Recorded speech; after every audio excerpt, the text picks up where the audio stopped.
Bonjour, le 17 mars, nous allons faire mémoire de Saint Patrick. Parmi les grandes figures missionnaires de l'histoire chrétienne, Saint Patrick occupe une place singulière.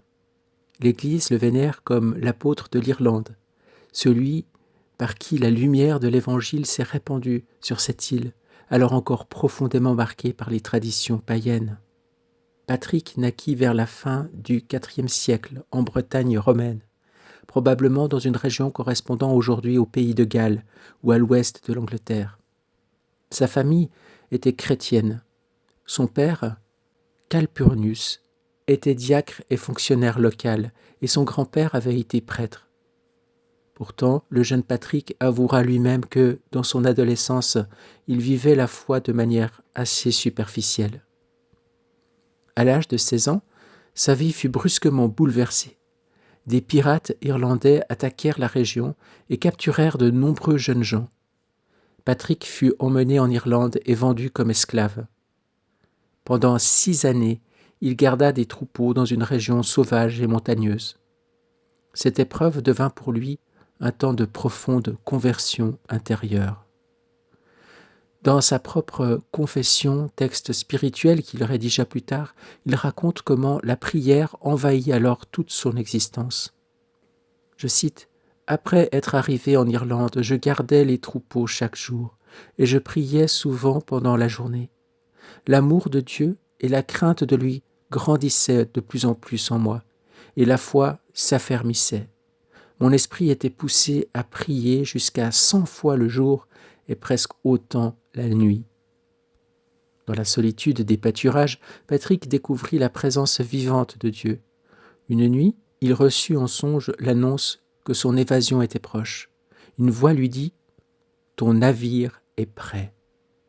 Guidé par cette lumière intérieure, il parcourut de longues distances jusqu'à la côte et trouva un bateau qui le ramena finalement vers sa famille.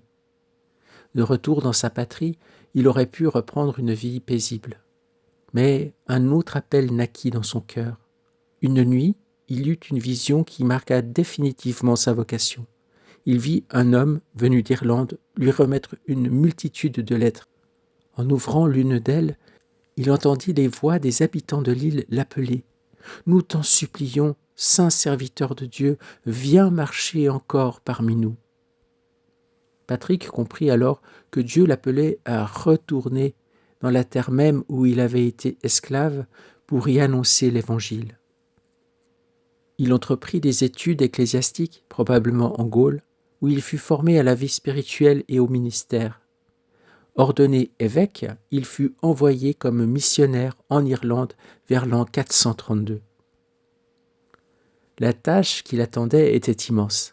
L'Irlande n'avait jamais été intégrée à l'Empire romain et conservait une organisation sociale profondément marquée par les clans et par l'influence des druides. Patrick aborda ce monde avec une grande intelligence pastorale. Connaissant la langue et les coutumes du pays, il annonça le Christ avec une pédagogie adaptée à la culture locale. La tradition rapporte qu'un jour, alors qu'il prêchait devant des chefs irlandais, notamment au célèbre rocher de Cashel, il voulut expliquer le mystère de la Sainte Trinité. Il cueillit alors un trèfle dans l'herbe et le montra à ceux qui l'écoutaient. 3 feuilles distinctes sortaient d'une seule tige. Patrick s'en servit pour illustrer la vérité chrétienne, de même que ces 3 feuilles forment une seule plante. Ainsi, le Père, le Fils et le Saint-Esprit sont 3 personnes distinctes dans l'unique Dieu. Cette image simple, tirée de la nature familière aux Irlandais, frappa profondément les esprits et contribua à rendre intelligible le mystère de la foi. Depuis lors, le trèfle est devenu le symbole de l'Irlande et demeure associé à la mémoire de saint Patrick. Son ministère fut marqué par de nombreuses conversions. Des chefs de clan, des familles entières et même certains druides accueillirent la foi. Patrick fonda des communautés chrétiennes, ordonna des prêtres, consacra des évêques et encouragea la naissance de monastères qui deviendraient bientôt les grands centres spirituels de l'île. Les récits anciens attribuent à sa prière plusieurs signes extraordinaires. Des malades retrouvèrent la santé, des captifs furent libérés et des hommes troublés retrouvèrent la paix en l'écoutant. La tradition populaire garde aussi le souvenir du pouvoir que Dieu lui donna sur les forces de la nature. On raconte que par sa prière, les serpents disparurent de l'île, image devenue célèbre de la victoire de l'Évangile sur les anciennes puissances spirituelles. Patrick lui-même resta toujours profondément humble devant l'œuvre accomplie. Dans sa confession, il reconnaît que tout vient de Dieu. « Je suis un pécheur », écrit-il, « un homme très simple et le plus petit de tous les fidèles, mais Dieu m'a choisi pour cette œuvre. » Après de longues années de mission, il continua à parcourir l'île pour enseigner, baptiser et affermir les communautés chrétiennes. L'Église irlandaise se développa rapidement et donna naissance à une tradition monastique d'une grande fécondité qui rayonnerait plus tard sur toute l'Europe. Patrick mourut vers l'an 461, probablement à Down, dans l'actuelle Irlande du Nord. À sa mort, la foi chrétienne avait profondément transformé l'île. L'Irlande devint une terre de saints et de missionnaires dont les moines évangéliseraient plus tard une grande partie de l'Europe occidentale. Au fil des siècles, saint Patrick est devenu la figure spirituelle la plus emblématique de l'Irlande. Sa fête, célébrée le 17 mars, est aujourd'hui honorée dans le monde entier. Mais au-delà des symboles populaires, son héritage demeure celui d'un pasteur qui a répondu avec courage à l'appel de Dieu. Lui qui avait connu l'exil, l'esclavage et la solitude, revint vers ceux qu'il avait autrefois capturés pour leur annoncer la liberté du Christ. Sa vie rappelle que la mission naît souvent de l'épreuve et que la grâce de Dieu transforme les blessures du passé en source de salut pour beaucoup. Comme l'écrit Patrick lui-même dans une prière devenue célèbre dans la tradition irlandaise, « Le Christ avec moi, le Christ devant moi, le Christ derrière moi, le Christ en moi. » Ainsi, saint Patrick demeure le témoin d'une foi vivante, missionnaire et joyeuse qui a marqué pour toujours l'âme de l'Irlande et continue d'inspirer les chrétiens du monde entier. La vie de saint Patrick est traversée par l'image du voyage. Très jeune, il est arraché à sa terre et emporté par la mer vers l'Irlande. Plus tard, lorsqu'il s'évade de son esclavage, une voix intérieure lui annonce « Ton navire est prêt ». Ce bateau devient alors le signe d'un passage, d'un retour, mais surtout d'une mission que Dieu prépare dans le secret. La mer, dans l'histoire de Patrick, n'est pas seulement un chemin géographique, elle marque les étapes d'un itinéraire spirituel, de l'épreuve à la conversion, de la fuite à l'appel missionnaire, puis du retour vers cette terre d'Irlande où il annoncera le Christ. Dans l'extrait du livre du ciel que nous allons lire maintenant, cette image du bateau réapparaît sous une forme mystérieuse et lumineuse. Il ne s'agit plus d'un navire de bois traversant la mer des hommes, mais d'un bateau de lumière voguant sur la mer infinie de la volonté divine. Ainsi, à travers cette image simple et profonde, le texte nous invite à contempler un autre voyage, celui de l'âme qui se laisse conduire par Dieu lui-même, comme un petit bateau, guidé par son capitaine, avançant dans l'immensité de sa volonté. Nous sommes au tome 13, le 28 novembre 1921. Louisa écrit « Étant dans mon état habituel, je me suis retrouvé dans une immense mer de lumière. Il était impossible de discuter son début ou sa fin. Il y avait un petit bateau, également fait de lumière. Son fond était de lumière et ses voiles pareillement. En somme, tout le bateau était de lumière. Ces diverses parties se distinguaient par les différences dans l'intensité de la lumière. Ce petit bateau traversait la mer de lumière à une vitesse incroyable. Je fus surtout émerveillé quand à un certain moment je l'ai vu disparaître dans la mer et réapparaître ensuite, plongeant ailleurs puis émergeant à l'endroit même où il avait plongé. Mon toujours aimable Jésus prenait grand plaisir à regarder ce petit bateau et m'appelant, il me dit « Ma fille, la mer que tu vois est ma volonté. Elle est lumière et personne ne peut traverser cette mer à moins de vouloir vivre dans la lumière. » Le bateau, très gracieux, que tu observes, voguant sur la mer, est l'âme qui vit dans ma volonté. En vivant continuellement dans ma volonté, elle respire l'air de ma volonté. En retour, ma volonté la vide de son bois, de ses voiles, de son ancre et de son mât, pour la transformer complètement en lumière. Ainsi, l'âme qui agit dans ma volonté se vide d'elle-même et se remplit de lumière. Je suis le capitaine de ce bateau, je le guide dans sa course et le plonge dans la mer afin de lui accorder un repos et d'avoir le temps de lui confier les secrets de ma volonté. Personne d'autre ne serait capable de le conduire, car, ne connaissant pas la mer, les autres ne pourraient le guider. D'ailleurs, je ne ferai confiance à personne. Au plus, je choisis quelqu'un pour écouter et observer les merveilles que ma volonté accomplit. D'ailleurs, qui serait apte à établir les voies dans ma volonté? Pour accomplir un voyage que je peux lui faire faire en un instant, un autre guide prendrait un siècle. Il ajouta, « Vois-tu comment cela est beau? Le bateau vogue, plonge et se retrouve à son point de départ. C'est la sphère de l'éternité qui l'enveloppe, toujours centrée en un seul point.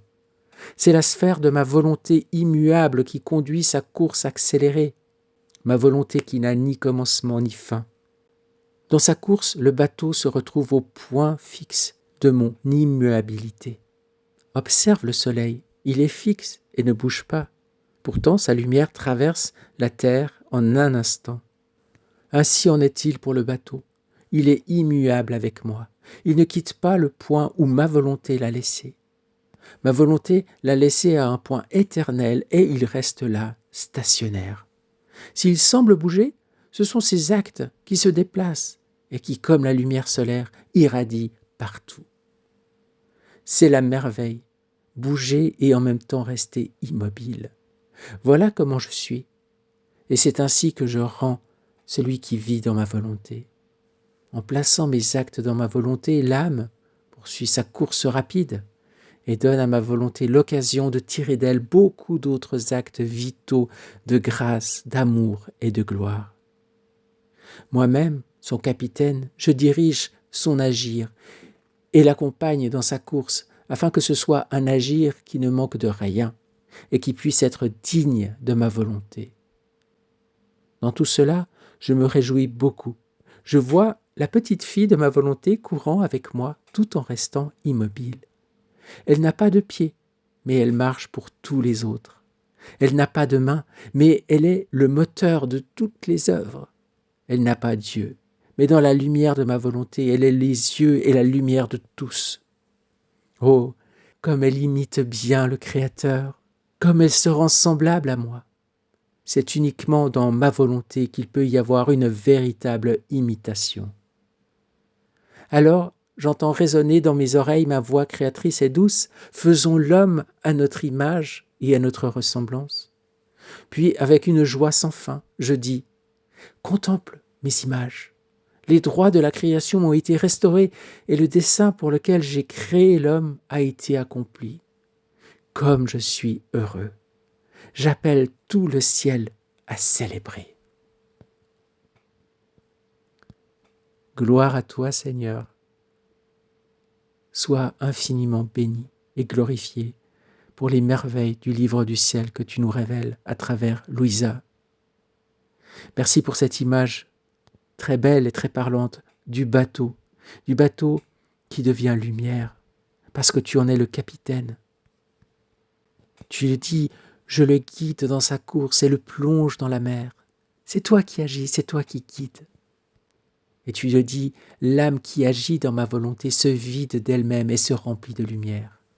Et c'est par ces actes que cela se passe. Tu dis, en plaçant ces actes dans ma volonté, l'âme poursuit sa course rapide et donne à ma volonté l'occasion de tirer d'elle beaucoup d'autres actes vitaux de grâce, d'amour et de gloire. Donc oui, Seigneur, nous voulons faire nos actes dans ta divine volonté. Nous voulons appeler ta divine volonté à chaque instant pour que peu à peu, avec toi comme notre capitaine, eh bien, peu à peu, nos matériaux de bois et de toile se transforme en lumière, se transforme en vie divine. C'est toi qui vas le faire, Seigneur, par notre persévérance à t'appeler, à te laisser nous guider et à te laisser nous transformer en lumière, de nous transformer en vie divine. Oui, Seigneur, sois béni, sois infiniment glorifié, afin que nous entrions ainsi dans la grande sphère de l'éternité. Nous voulons aujourd'hui te confier la vie de Saint Patrick, grand saint parmi les saints. Sa vie mouvementée, traversée par le voyage en bateau. Nous voulons récapituler ce jour et plonger dans ta mer de lumière tous ces actes, toutes ces journées, toutes ces respirations, ces battements de cœur, ces pensées, ces paroles, ces efforts. Et nous voulons réordonner toutes choses dans l'ordre divin. Nous voulons apposer le sceau de ta divine volonté sur chacun de ces actes. Nous voulons te confier également tous ces interlocuteurs, tous ceux avec qui il a été en lien durant sa vie, que ce soit les pirates qui l'ont enlevé, les maîtres qu'il a connus en Irlande, et puis sa famille et ceux qui l'ont formé pour devenir prêtre et évêque, et tous les peuples irlandais qui l'ont accueilli et qui ont écouté sa voix de missionnaire, tous les moines qui ont rejoint les monastères qu'il a fondés, et tous les chrétiens qui, à travers les siècles, l'ont prié, ont obtenu des grâces à travers son intercession. Oui, Seigneur, en ce jour, nous voulons plonger toutes ces personnes, toutes ces âmes que tu connais et que tu aimes et que tu as sauvées par ta croix. Et nous voulons les plonger dans ta lumière, Seigneur. Nous voulons déverser sur elles toutes tes qualités divines, tous tes attributs divins, Seigneur. Les immerger dans ce bain de lumière et de joie et de gloire et de bonheur. Sois béni, Seigneur. En ce jour, nous voulons vivre avec toi et en toi et pour toi. Nous voulons que ton soleil divin se lève et que nous soyons unis à toi de telle sorte que tous nos actes soient tes actes, que tu puisses les reconnaître comme tes actes. Et ainsi, nous formerons en ce jour un grand bouquet d'amour pour toi, Seigneur. Gloire à toi, béni sois-tu, sois glorifié et à jamais loué. Amen. Fiat. Bonne journée et à demain. Soyez bénis.